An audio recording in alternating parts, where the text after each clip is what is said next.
Okay, this is going to be a very short video. We're just going to talk about some of the chromatic tricks that John Williams uses. And I'm not going to cover too much just on John Williams because that's all over the YouTube and whatnot. So, and I'm also not going to give out really the historic, origins of such moves. Well, to make things brief, I'm highly interested in where stuff comes from. So, but we're going to go ahead and jump into this.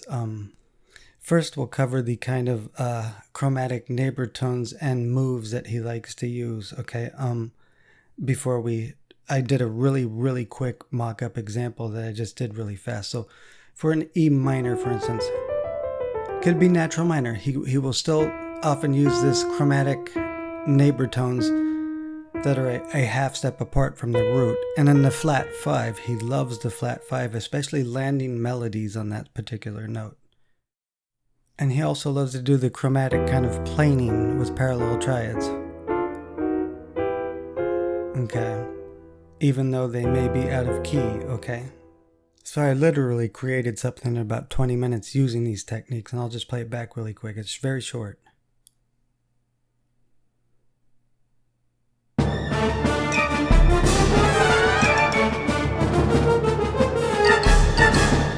And that's it. That's the entire sequence. We used every single technique we just talked about here in those chromatic notes.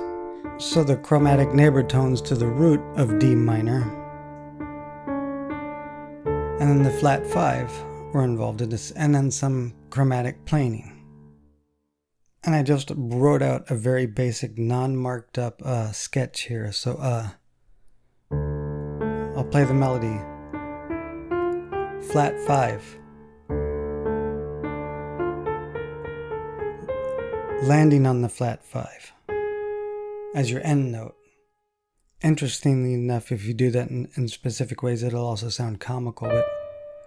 But we have these chromatic neighbor tones to the root that are doing little grace note kind of effects like that. And then, of course, you have the chromatic planing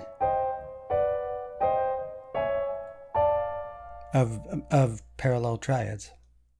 So that's pretty much everything. I mean, those are some moves you could actually steal right away. You could actually just do chromatic planing like that and not go back up. Or you can start at the B minor and go to your target D minor, like that.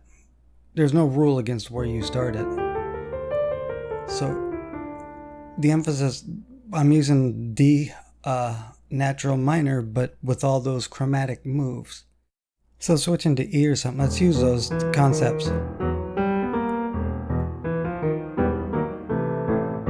So there we go. You start messing around with the chromatic neighbor tones to the root.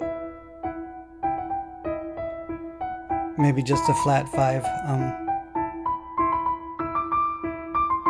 Landing on the flat 5 as your final destination note for your melody.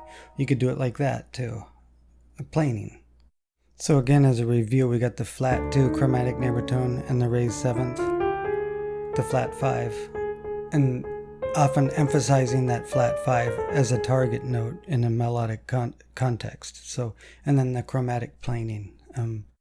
It's super common to hear John Williams use one of these moves in anything from Harry Potter to Star Wars, like the chromatic neighbor tones to the root. He does that all the time. The chromatic planing, he does that all the time. And the flat 5 kind of stuff, he does all the time. So enjoy, and I'll see you next video.